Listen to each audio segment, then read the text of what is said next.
Hello everyone, my name is Seth, and today I'm going to give you my review of Secret Invasion.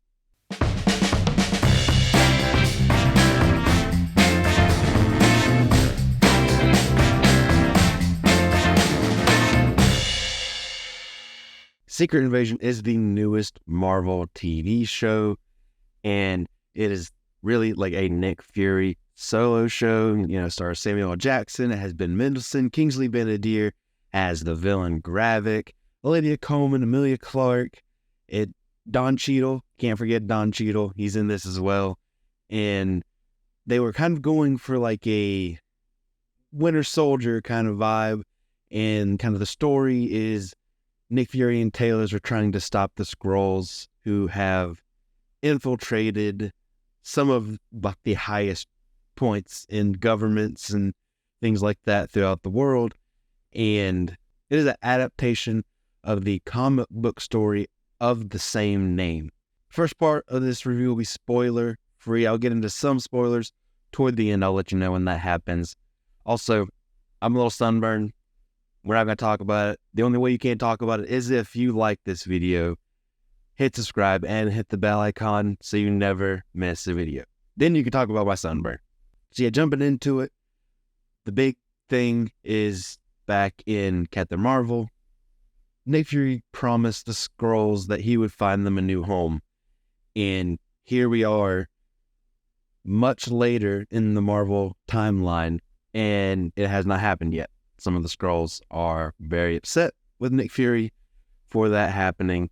And there have been some Skrulls that have infiltrated some of the highest levels of government and media and things like that. Starting right off the bat, I don't necessarily know if through these 6 episodes, if that kind of whole story was really resolved well.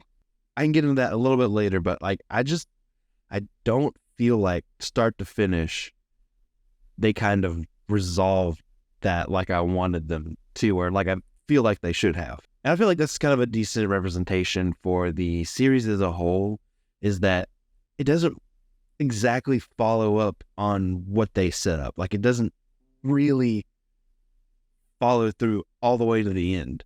It has an interesting setup, but maybe not as interesting or as tight of a resolution. Like I mentioned, this is kind of in the same vein as like the Winter Soldier. That's kind of what they were aiming for. And some of it works, some of it doesn't work. I think they were able to accomplish their goal to a degree, not as much as I think they really needed to make this more successful. The first couple of episodes were really strong, like really, really strong. Really good scripts, really good performances. But unfortunately, like episodes 4 and 5 were kind of forgettable. Like when I was thinking back, trying to write my notes on this episode, what I wanted to bring up, like a lot of it kind of got jumbled together. And this is only 6 episodes. And so if 2 of your episodes are forgettable, that's a third of your season. And that's not good. I think when this show worked, it really worked. It was really cool. It did kind of hit the vibe of the Winter Soldier, and I was really intrigued. But then when it doesn't work, I'm not going to say it's bad. It's not bad, but like, it's just meh. It's just kind of whatever. Especially in the first half of the season, the scripts are really well written. And I really like what they set up. I really like the tone that they have. But again, it kind of falls into the same thing that a lot of the Marvel Disney Plus shows have. And I might even extend it a little bit into some of the Star Wars shows that they have. It's just that the seasons are too short. They're caught in the middle. It's like they could cut some out of it and they can make it a really interesting and intriguing movie. But if you're not going to do that with the story that you're given right here, you probably need to flesh it out more, give some more meat to the story, and make it 12 to 14 episodes. I think that would maybe help be more successful. And I've said that about just about every single Marvel Disney Plus show, not counting like WandaVision or What If. And even then, WandaVision maybe at the end was a little teeny tiny bit rushed. It could have used maybe an extra episode. But like, I'm talking Falcon and Winter Soldier. That would be much better as a movie. Something like Moon Knight. That needed to be longer. That needed to be more than the 6 episodes. That needed to be 12 to 14 episodes. It's just stuff like that. I don't know why they've decided to stick with this 6 episode season for these shows. I don't think it works. And for just 6 episodes and what they were able to accomplish here, I think that this show cost too much money. From what I saw, it was like a little bit over $200 million for this show. And to put it into perspective, off the top of my head, I think Oppenheimer's budget was like a little bit over $100 million, right around that. Same thing with Barbie, too. The ending, unfortunately, just didn't live up to what they set up in the beginning. And that's really one of the most frustrating things about this. Again, I know I'm kind of sounding a little negative, but like, I don't dislike it. Like, I don't hate it. I wouldn't say this is a bad show. I still like it as a whole, but it was just disappointing, especially with what they set up. It's filmed well. The effects look really good, and the performances are good. Some of the script is really, really good, but it just doesn't follow through with it all the way to the end. And one of the big things that I've noticed that it kind of bothers me a little bit is that this show starts in one place and it kind of ends in the same place, or at least a place that's just very similar. And that's not really what you want. There's like maybe a couple of things you could say have changed about some of the characters. There's a couple of things that have happened, but as a whole, kind of seems like the problem over here at the beginning is kind of a problem still at the end. And also I want to say, I hope there's something that Marvel can do to kind of address one of the parts of the finale. I'll get into that in the spoiler section, but they need to do something about something that happened in the finale. The performances were not an issue at all. So, like I've said, a lot of the things about the script and them not following through, the performances from beginning to end were good from just about the whole cast, really. Samuel L. Jackson was really good in this. It was so nice to get to see him kind of as the lead in this show as Nick Fury. It was just really cool to see, and I loved some of the emotional moments he got to have. He just did a really, really good job in the show. And Ben Mendelsohn was really good as well. I love their chemistry together. Their characters work so well together. And I think part of the reason their characters work so well together is because both Ben Mendelsohn and Samuel L. Jackson have really good chemistry. And Ben Mendelsohn is really good in everything. He has such a passion for things like this, like with Star Wars and Marvel and comic book stuff. It's just really cool to see. Olivia Colman was really good in this as well. She had a few scenes throughout the series where I was just thinking, man, I wish we got to see more of her character. And that's really the only negative about her or the character, is that I just wish there was more for her character to do, and I wish she was in the season a little bit more. Kingsley Ben-Adir did a really good job as the villain Gravik. He gave a really good performance, and he was definitely intimidating at times. I think it was a really good kind of matchup for Fury, but kind of with the writing, he was a little bit more of a one-dimensional villain. I think it still worked, but I would have loved to see even more from him. And Don Cheadle was good in this. I'm so glad that Don Cheadle is actually going to get to lead a movie with Armor Wars. I'm super excited for that. And he was really good in this. But again, I will say, kind of similar to Gravik. At a certain point, his character was written a little bit one-dimensional. And really, there wasn't much action in this series, which I think fits kind of the tone they were going for. And I think the action they have in the show was pretty well done.